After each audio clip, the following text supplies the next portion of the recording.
Hello, you're watching Hornbill TV's Haryana Live. Chief Minister Naib Singh Saini paid tribute to social reformer Mahatma Jyotiba Phule on his birth anniversary, remembering his contribution to social justice and education. The CM said that Phule fought against social evils, caste-based discrimination and inequality while promoting education as the most powerful tool for social transformation. He also noted that by opening the doors of education for women and marginalized communities, Mahatma Jyotiba Phule laid a strong foundation for equality and justice in society.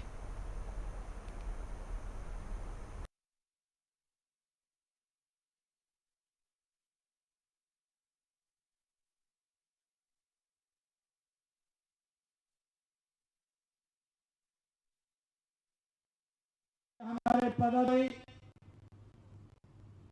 जिस महाज्योतिबा फूले जयंती के अवसर पर उपस्थित मेरे पिता समान बुजुर्गों, मातृशक्ति, मेरे युवा साथी, प्यारे बच्चों, आप सबको दोनों हाथ जोड़ करके शीश नवा करके मैं प्रणाम करता हूं। आप सब राम राम करता हूं। साथियों, हमारे ये गौरव की बात भी है और गौरव का क्षण भी है कि आज हमसे महापुरुष उनकी जयंती आ रहे हैं, जिन्होंने अपने विचारों, अपने संघर्षों, अपने कर्मों से भारत के इतिहास को एक नई बात देने का काम महात्मा ज्योतिबा फूले ने किया है। साथियों, इस पावन अवसर पर मैं महात्मा ज्योतिबा फूले जी को विश्वासपूर्वक मैं नमन करता हूं, उनको प्रणाम करता हूं। साथियों, यह राज्य स्तरीय समारोह सामाजिक जागरण, शिक्षा और सम्मान के उस संकल्प को ये पुनर्जीवित ये करने का अवसर है, जिसे महात्मा ज्योतिबा फूले जी ने अपने जीवन का एक उद्देश्य बनाया है।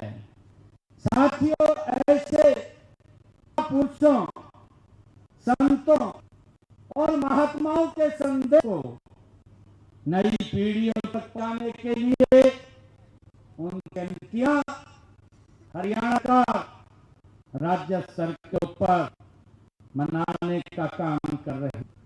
साथियों, इसके लिए हमने महापुरुष विचारधारा एवं सम्मान योजना चलाई हुई है। आज का यह समारोह साथी कड़ी का हिस्सा है। मुझे विशेष खुशी है कि आज ही Mahatma Jyotiba Phule group of institution की आधारशिला आज यहाँ पर हमारे ये पदाधिकारियों की है। साथ ही शिक्षा के माध्यम से समाज को सशक्त बनने का जो सपना महात्मा ज्योतिबा फूले जी ने देखा था, यह संस्थान उसी सपने को साकार करने की दिशा में एक महत्वपूर्ण कदम साबित होगा। विश्वास है कि यहाँ से निकलना हर विद्यार्थी समाज का जिम्मेवार नागरिक बनकर के राष्ट्र निर्माण के योगदान में अपना महत्वपूर्ण योगदान देने का काम करेगा। साथियों, यहाँ से निकला हुआ विद्यार्थी आदरणीय प्रधानमंत्री जी के उस समय को, आदरणीय मोदी के उस संकल्प को जो उन्होंने लिया है, विकसित भारत 2047 उसको पूरा करने का काम करेगा। साथियों, मैं इस संस्थान के आधारशिला की गई है, इसके लिए आप सबको भी बहुत बहुत बधाई और शुभकामनाएं देता हूं। साथियों, विशेष रूप से मैंने शिक्षा समिति की सराहना के वो भक्त हैं जिन्होंने इस सरस्वती मंदिर की स्थापना का दिखाया है। साथियों, मुझे जानकर खुशी भी है हो रही है कि सैनिक शिक्षा समिति समाज के उत्थान के लिए ये काम करती रहती है। जरूरतमंद बच्चों की शिक्षा, संरक्षण के लिए पौधारोपण, देश प्रथा और मृत्यु जैसी कुरीतियों के खिलाफ जन जागरण चलाकर महात्मा ज्योतिबा फुले जी के विचारों को धरातल पर उतारने का काम ये समिति निरंतर कर रही है। सारों, महात्मा ज्योतिबा फुले जी का जीवन उस समय एक क्रांति की तरह था जब हमारा देश अंग्रेजी हुकूमत की गुलामी की जंजीरों में साथियों जकड़ा हुआ था। उस समय हमारा समाज कुरीतियों, रूढ़ियों और अंधविश्वासों से साथियों ग्रसित था। उन्होंने इनको पहचाना और के खिलाफ डट करके महात्मा ज्योतिबा फुले ने संघर्ष किया। साथियों, उन्होंने चाहे विवाह हो, छुआछूत हो, जातिगत भेदभाव हो और महिलाओं की शिक्षा जैसे मुद्दों पर उन्होंने जो आवाज बुलंद की है वह उस समय किसी से क्रांति से वो कम नहीं थी। साथियों, महात्मा जी अपने कर्मों से यह किया कि समाज में केवल विचारों से नहीं आता है बल्कि साहस, निरंतर से बदलाव है। साथियों, उनकी सबसे ताकत जो थी शिक्षा थी। शिक्षा में उनका तो विश्वास था। उनका मानना था कि यदि समाज को बदलना है तो सबसे पहले शिक्षा का प्रकाश हर घर तक पहुंचाना है। यह उनका विश्वास और यही कारण है कि साथियों अपनी धर्म पत्नी श्रीमती सावित्रीबाई फुले जी के साथ मिल करके मैंने देश का पहला बालिका विद्यालय 1848 में खोलने का काम अगर किसी का है तो महात्मा ज्योतिबा ने अपनी धर्म पत्नी के साथ किया है। साथ यह केवल एक नहीं। Kasola police in Haryana's Rewari district have arrested 2 persons in connection with a firing incident at a dairy near HSIIDC office. A dairy owner narrowly escaped from the shooting. The incident was captured on CCTV camera, which was installed at the premises. The person who escaped the shooting has been identified as Sadbir, a resident of Asalwas village, runs a cow milk dairy located behind the HSIIDC office. On Thursday morning around 6 a.m., he arrived at the dairy from his village on his motorcycle. Shortly after he reached the dairy, Annu and Neeraj, who were riding a motorcycle, arrived at the spot. Annu fired 2 rounds at him using a pistol. He ducked down to the ground, causing the bullets to pass over his head. Following this, both accused individuals fled the scene on their motorcycle. DSP Surendra Shauran stated that an on-the-spot investigation was conducted. After the firing incident was confirmed, the police registered a case against both accused individuals. The police launched a search for the 2 suspects, conducting raids at their suspected hideouts and have successfully apprehended both of them. The incident is reported to be linked to a personal feud, and an investigation into the matter is currently underway. Sir, Aaslawas क्षेत्र Kasola area के अंदर कोई गोली चलने का मामला है, क्या था वो? देखिए, कल सुबह हमें इन्फॉर्मेशन मिली थी कि ये एक सतबीर सन ऑफ शिवलाल है आसलवास का। इसकी HSIDC के पास किसी प्लॉट में डेयरी है इसकी। तो कल सुबह ये अपनी डेयरी पे आया था करीबन 6 बजे के करीब। तो जैसे ये डेयरी पे आया तो पहले से ही 2 लड़के बाइक पे खड़े हुए थे। जिनके नाम नीरज है, ये पातोड़ा का रहने वाला है, और अन्नू है, ये सनोपवन आसलवास का रहने वाला है। तो इन्होंने आते ही इसके साथ मारपीट की और इस पर जानलेवा फायरिंग की, और उसके बाद फायर करके ये वहाँ से भाग गए। इस पर तुरंत थाना कसोला ने FIR दर्ज करके आगामी कार्रवाई शुरू कर दी थी, तथा हमारी CIAs को भी एक्टिवेट कर दिया गया था। तथा इसी कार्रवाई के तहत हमारी CIA ने इन दोनों आरोपियों को अलग अलग जगह से अवैध असले के साथ पकड़ने में सफलता हासिल की, और इनके खिलाफ अवैध हथियार के तहत अलग से कार्रवाई की गई, तथा उसके बाद इस मुकदमे में इनको सम्मिलित किया जाएगा। सर झगड़े का क्या कारण था? झगड़े का मेन कारण ये है, कोई खास वजह नहीं थी। 31/3/2026 को ये किसी होटल पे सभी लोग खाना खाने गए थे, वहाँ इनकी आपस में किसी बात पे तू मैं हो गई थी। उसी रंजिश के तहत इन्होंने इस पर जानलेवा फायरिंग की। क्या पहले भी कोई मुकदमे हैं इन पे? वो अभी एक बार रिकॉर्ड देखा जा रहा है।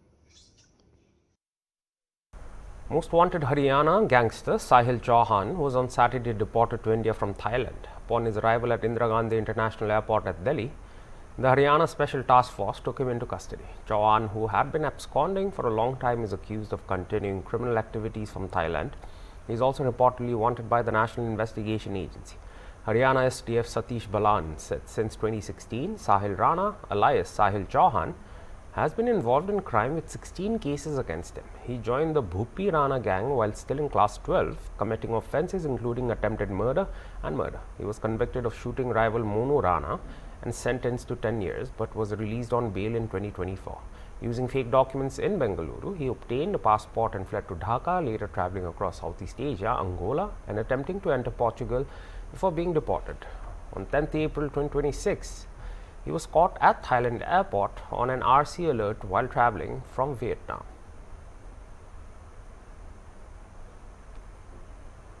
ये 2016 से क्राइम वर्ल्ड में है। 16 केसेस इसके खिलाफ दर्ज है।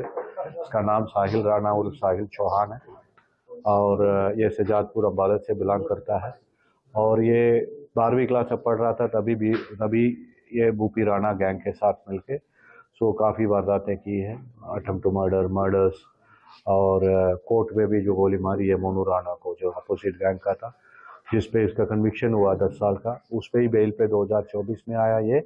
फिर यहाँ से बेंगलुरु से फेक डॉक्यूमेंट्स पे अपने पासपोर्ट बना के ढाका भाग गया। फिर ढाका से कई देश घूमा है साउथ ईस्ट एशिया में, जैसे बाली, इंडोनेशिया, मलेशिया, वियतनाम, ये थाईलैंड और अंगोला जो अफ्रीकन कंट्री है, वहाँ पे भी गया। वहाँ से पोर्चुगल भी जाने की कोशिश किया लेकिन जा नहीं पाया, वहाँ से वापस कराया गया। ये जब वियतनाम से जब थाईलैंड कल वापस आ रहा था, जब थाईलैंड एयरपोर्ट में जो RCN थी उसके बेसिस पे पकड़ा गया, और इसके बारे में पंजाब पुलिस ने तुरंत हमें वसीम को फ़ोन करके इन्फॉर्म किया है। फिर उस टाइम तक सेंट्रल एजेंसीज को भी इंफॉर्मेशन पहुँच गई।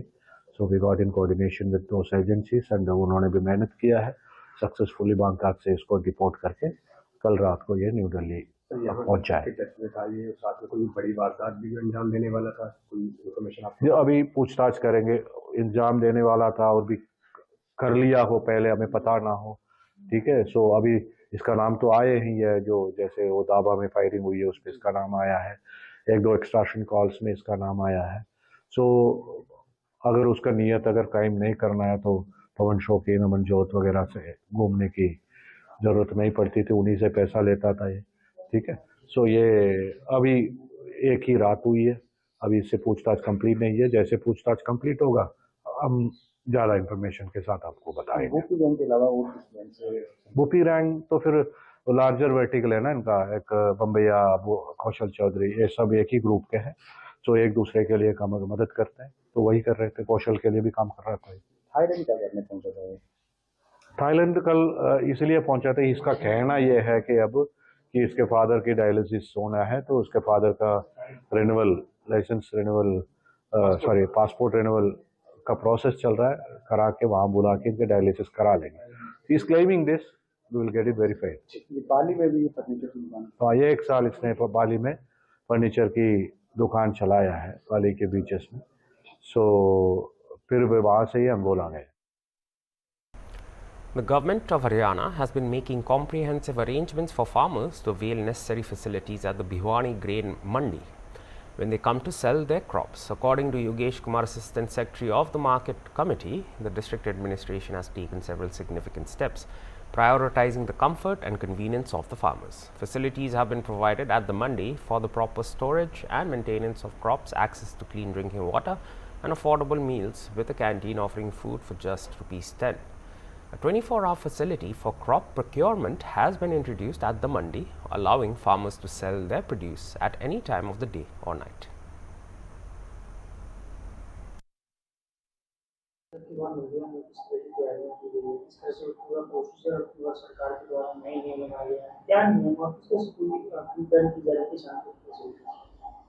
भाई साहब, क्या है नया नियम, क्या है कि जमींदार भाई के लिए इतनी सुविधाएं कर रखी हैं मार्केटिंग बोर्ड ने, और प्रशासक लगातार नज़रों में है। सारे हमारे उपायुक्त महोदय, एसडीएम साहब, चेयरमैन साहब, सेक्रेटरी साहब, सारा स्टाफ लगभग लगा हुआ है। और एक खुशी की बात ये भी है कि जमींदार की पहले काफ़ी कंप्लेंट आती थी कि भी हम रात को, जैसे मशीन आजकल पहले हाथ से कटाई होती थी, अब कंबाइन मशीनें आने लगी, तो अभी जमींदार क्या है कंबाइन मशीन से गेहूं को काटने लग गया, तो रात को भी उनकी मशीन चलती है। और हमारे मुख्य प्रशासक जी ने रात को 24 घंटे, और सरकार ने 24 घंटे की खरीद प्रक्रिया चालू कर रखी है। और हमारे आपने देखा भी हो गया कि 24 घंटे हमारे कर्मचारी गेट के ऊपर उपलब्ध रहते हैं और गेट पास काटते हैं। तो उसमें गेट पास काटते हैं तो जमींदार आता है और अपना मोबाइल नंबर बताता है, अंकित करवाता है और गेट पास कट जाता है। आपने देखा भी होगा कि हमारे इतनी अच्छी सुविधाएं हमने गेट के ऊपर कर रखी, किसी जमींदार को कोई भी परेशानी नहीं आने दी जाती है। और जैसे ही गेट पास काटता है तो हमने अनाज मंडी भिवानी के अंदर 13 बायोमेट्रिक मशीन लगा रखी है पूरी भिवानी में, ठीक है। तो जैसे इसमें चांग भी आ गया, भवानी खेड़ा भी है, धनाना भी है, ठीक है। तो इसमें बायोमेट्रिक जमींदार आके और अपने आड़ती के पास डाउनलोड कर देता है और जाके बायोमेट्रिक हाजिरी लगा देता है। बायोमेट्रिक इसलिए लगाई जाती हैं ताकि हमारे किसी भी जमींदार भाई के साथ कोई फ्रॉड न बायोमेट्रिक को लेकर कुछ लोगों को समस्याएं भी आती है, सर कोई बीमार है ऐसे में या वो हॉस्पिटलाइज है, तो परिस्थिति में प्रशासन ने, जिला प्रशासन द्वारा, देखिए आप लोगों को ये भ्रम है, जो जमींदार भाई बाहर है किसी कारणवश या बीमार है किसी कारणवश और वो मंडी में नहीं आ सकता, तो वो अपने प्रतिनिधि को नियुक्त कर सकता है।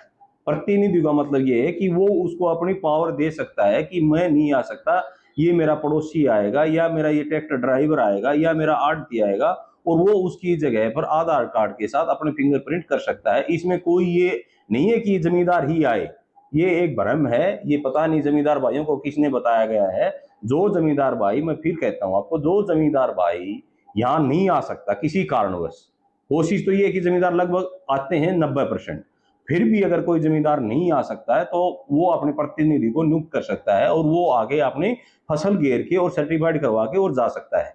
ये भी एक इसलिए जरूरी है कि काफी बार आपने देखा होगा कि जमींदार की पेमेंट, जमींदार गेहूं डाल के या सरसों डाल के या और कोई कृषि उपज डाल के चला जाता है, लेकिन उस जमींदार की पेमेंट उसके खाते में नहीं जाती है।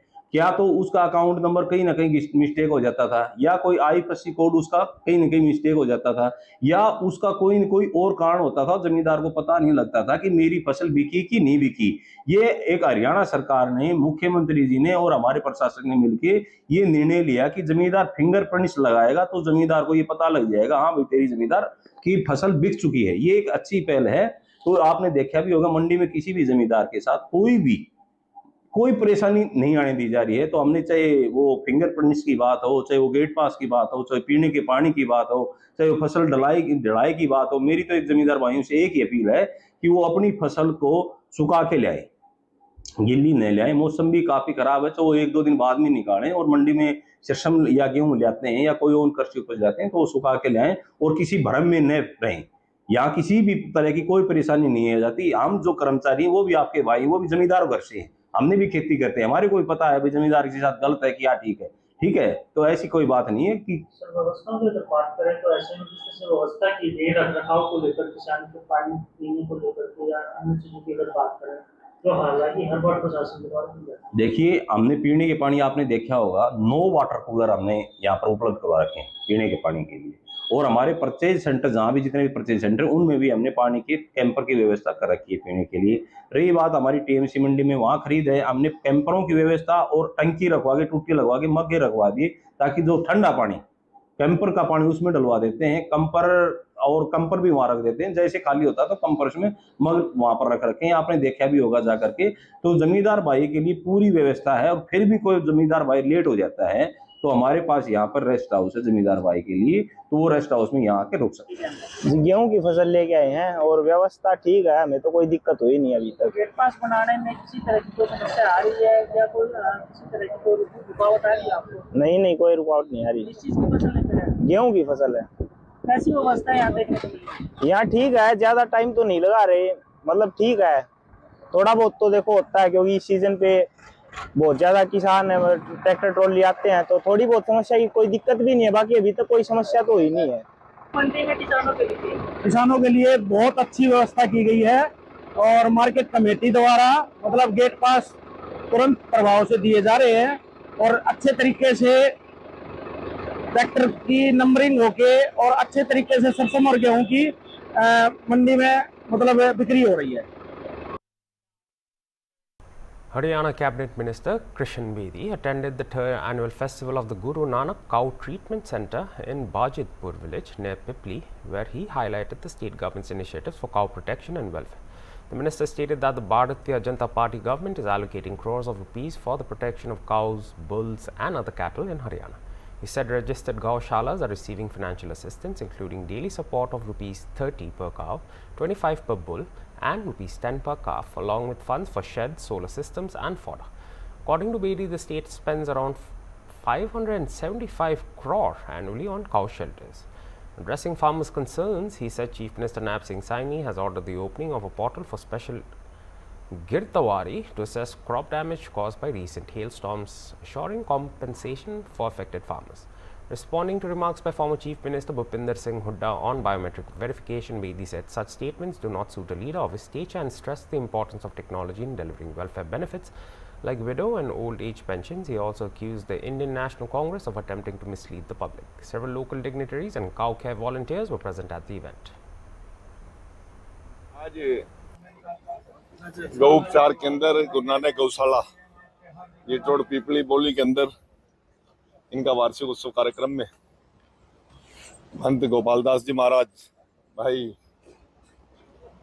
कृष्ण शोकन जी जो हमारे अंतर्राष्ट्रीय जाट सभा के प्रधान हैं, जो इस कार्यक्रम की अध्यक्षता कर रहे थे, और यहाँ के प्रधान और यहाँ की कमेटी ने मुझे यहाँ पर आमंत्रित किया था। गो जो जख्मी हैं उनके लिए सुरक्षित इलाज उपचार का बहुत बड़ा यहाँ इन्होंने प्रयास युवा साथी कर रहे हैं। मैं इनको अपनी ओर से बहुत बहुत ढेरों ढेरों शुभकामनाएं देता हूँ। और भारतीय जनता पार्टी सरकार बनने के बाद गौ सुरक्षा गौ संवर्धन का जो हमने कानून बनाया था, उस कानून के तहत हमने हरियाणा की धरती पर गौ माता का रक्त नहीं बहेगा, ऐसा हमने कानून बनाया। परंतु गौ का संवर्धन भी हो उसकी भी चिंता हमारी सरकार ने की। आज 25 रुपये पर डेली खुराक हम जो रजिस्टर्ड गौशालाएं हैं नंदी को भेजते हैं सरकार की तरफ से हर प्रति महीना, और 20 रुपये डेली 600 रुपये महीना गौ माता के लिए, और 300 रुपये महीना बछड़ा या बछड़ी के लिए हमारी सरकार दे रही है। यदि कोई गौशाला के लिए कोई पंचायत जमीन देती है तो 1 रुपये की लीज पर हमने पंचायतों को डायरेक्शन देती है। इसी प्रकार से हमने सोलर सिस्टम, पशु चारा के लिए शेड, पशुओं के लिए शेड गौशाला में उसका अलग से बजट प्रोविजन तय किया है। आज हम लगभग 575 करोड़ रुपया प्रति वर्ष गौ सुरक्षा और गौ संवर्धन पर हमारी सरकार खर्च रही है, और बहुत सी चीजें हमने की हैं। नायब सिंह सैनी जी के नेतृत्व में बहुत सी चीजें और करनी है, जैसे जैसे समय के अनुसार वो सारी चीजों का हम करने का काम करेंगे। आज मुख्यमंत्री जी ने प्रेस में बोल दिया है, हमने विशेष गिरदौरी स्पेशल गिरदौरी का लिए पोर्टल खोल दिए। आपके भी 6-7 गाँव कुरुक्षेत्र जिला में भी हैं, चाहे वो लोहाड़ा है, चाहे आपका बीड़ शोंटी है, चाहे ये सारे के सारे आज पोर्टल खुलवा दिए मुख्यमंत्री जी ने। अभी वहीं से प्रेस से आया हूँ मैं, और हिसार में, भिवानी में और सरसा में भी जहाँ जहाँ ओलावृष्टि हुई है वहाँ भी पोर्टल खोल दिए। किसान के एक हुए नुकसान का 1-1 रुपये का हम भरपाई करने का काम करें। सर, भूपेंद्र सिंह हुड्डा ने बायोमेट्रिक को लेकर सवाल उठाया है कि मेरी फसल मेरा किसान का सारा भी हो रहा है, फिर भी बायोमेट्रिक प्रक्रिया क्यों जरूरी है? देखिए, भूपेंद्र हुड्डा जी जिस प्रकार की बातचीत करते हैं, नेता प्रतिपक्ष के नाते बहुत अनुभवी नेता है हमारे। 2 बार मुख्यमंत्री, 4 बार सांसद और 6 7 बार विधायक रहे हैं। अब ऐसी बातें उनके कम से कम उनको मुझे 100 बांध देती। आज 21वीं सदी में हो आप, मैनुअल की बात करें। आज हमने 35,55,000 बहनों और भाइयों को बुढ़ापा पेंशन, विडो पेंशन और दिव्यांगजन की पेंशन, बोने की, किन्नर की, थैलेसीमिया पीड़ित की, कैंसर पीड़ित की, तेजाब पीड़ित की पेंशन डालने का काम किया। हमने 12 बज के कुछ मिनट का बटन दबाया और 2 सेकंड के बाद सभी बुजुर्गों के अकाउंट में पैसा चला गया। नहीं तो वो पैसा चंडीगढ़ से चलता था, किस प्रकार से बुजुर्गों की धक्के खाते थे। आज वो मैनुअल सिस्टम पे फिर जाना चाहते हैं। उपेंद्र हुड्डा जी, कमाल होगी, हद होगी। आज लड़ाई लड़ना चाहते हैं, देश को बनाना चाहते हैं अमेरिका और कनाडा के मुकाबले में, महाशक्ति बनाना चाहते हैं, परंतु चलेंगे कि पैसेंजर ट्रेन की स्पीड से कैसे संभव हो पाएगा। मैं उपेंद्र हुड्डा जी, मंडियों का दौरा कर अच्छी बात है, स्वागत है। हमने शुक्र है 10-11 साल के बाद, कभी सत्ता में तो कोई मंडी में आए नहीं थे वो, जब तो सत्ता में रहे, विपक्ष में भी 11 साल काट दे, 11 साल के बाद आंख खोली है, शुक्र आए हैं लोगों के बीच में, धन्यवाद। परंतु इस प्रकार के बयानबाजी उनके 100 बांध देती।